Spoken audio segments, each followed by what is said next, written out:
Pro Group Management. Workers' comp that works for you. This is 7 at 7 from the Las Vegas Review-Journal. Good evening, I'm Jen Ah. Thanks for joining us on 7 at 7. Starting off with business, sponsored by Bank of Nevada, Bank on Accountability. Station Casinos announces it's closing another one of its Vegas properties. It's Wild Wild West Hotel Casino on Tropicana Avenue. Station's president saying closing this property, Wild Wild West, will allow us to maximize the potential of the site and the surrounding area. This comes after Station Casinos announced plans to demolish Texas Station, Fiesta Rancho, and Fiesta Henderson. Unlike other operators, Station Casinos owns land scattered around the Vegas area for future projects. The red squares being its land holdings, green triangles are projects under construction, and yellow circles set for demolition and sale.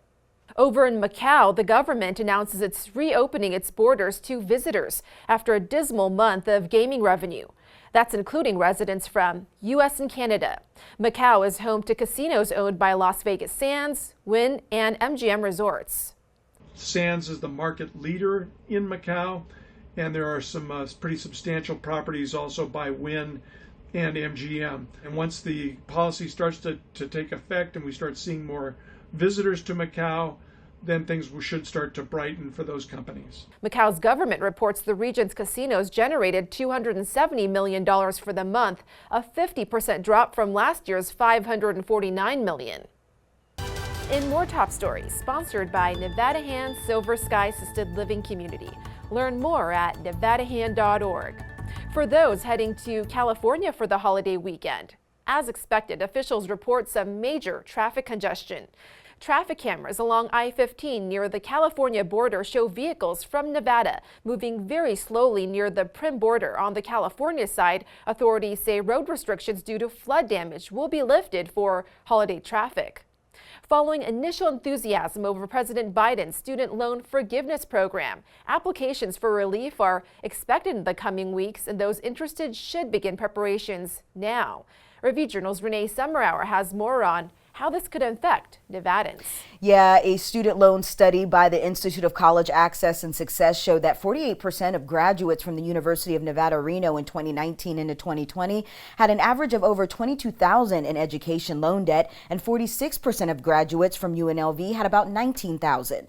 The controversial program has been met with political division in Congress and among Nevada leaders. Cost of the student loan forgiveness plan ranges from the $230 billion cited by the White House to between $400 and $600 billion estimated by the nonpartisan Committee for the Responsible Federal Budget.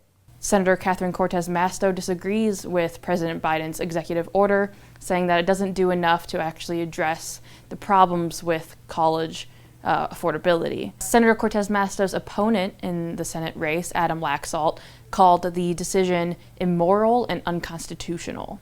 The deadline for applications for loan forgiveness is December 31st, when loan payments that were paused under coronavirus relief legislation resume. The Biden administration recommends that those seeking relief to apply before November 15th.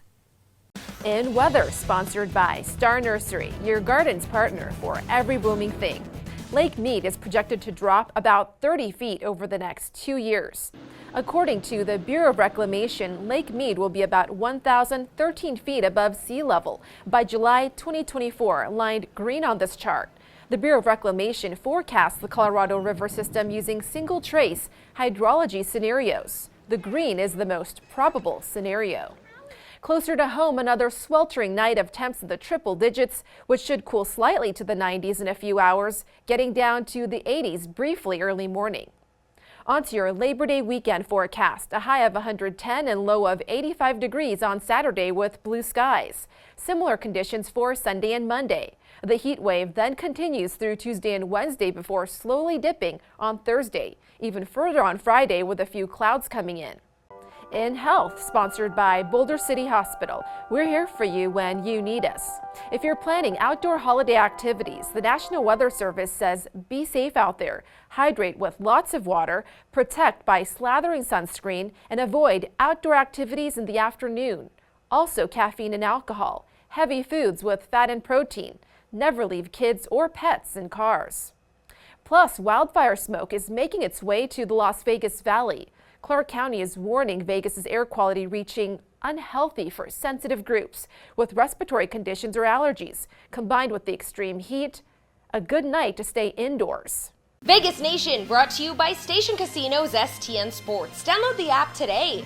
The Raiders continue to tinker with their practice squad as the team prepares for its September 11th season opener versus the Chargers at SoFi Stadium.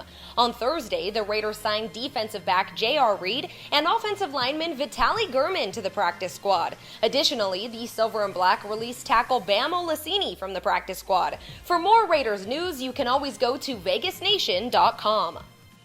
Sports brought to you by Dandar House of Diamonds, making luxury affordable, located in downtown Summerlin. With the series heading back to Seattle tied 1-1, the Aces need to win at least one game to regain home court advantage. Here are a few things they can do to try and win this pivotal Game 3. 1. Continue feeding Asia Wilson in the post. Wilson scored a playoff career high 33 points and had 13 rebounds in Game 2 after scoring only 8 points in Game 1. 2. Engage Jackie Young on offense. Young scored 6 points on 1 of 9 shooting from the floor in Game 2. Lastly, the Aces need to continue containing Jewel Lloyd. The Storm's second leading scorer only had 8 points on 2 of 10 shooting in Game 2 after scoring 26 in Seattle's Game 1 victory. Sports betting brought to you by Las Vegas Paiute Tribal Smoke and Cigar Shop. A top 5 matchup between number 2 Ohio State and number 5 Notre Dame on Saturday highlights the first full slate of college football. The Buckeyes opened as 13-point favorites, but the line has shot up to 17 at the Westgate Superbook for the Week 1 showdown at the Horseshoe. The total is 59, and the Fighting Irish are plus 550 on the money line. For best bets, read David Shane's story at lvrj.com. In entertainment, sponsored by Best Mattress, Best Service, Best Selection, Best Price Guaranteed. The Raiderettes are opening the doors at their squad headquarters next week. The Raiderettes studio will be open to the public from 1 to 6 p.m. Tuesday. Also, a Raiderettes performance and free dance classes next Wednesday and Thursday for kids ages 5 to 17. Enrollment paperwork must be completed prior to participating. Their classes officially begin September 12th. And Makers and Finders Coffee Shop is expanding to Valley Verde Drive in Henderson. The cafe will open in the same center as Tacotarian and Boom Bang Fine Foods and Cocktails. New items such as acai bowls and parfaits will be on the menu. Grand opening is set for spring 2023. Thank you for watching 7 at 7. If you have Amazon Fire TV, just search Review Journal to download our channel. Watch Las Vegas breaking news streaming live on your OTT device. We'll see you on Tuesday for more 7 at 7. Review Journal Studio, sponsored by Adam Kuttner. Get the maximum settlement as quickly as possible. This 7 at 7 update, sponsored by Pro Group Management. You're watching 7 at 7 from the Las Vegas Review Journal.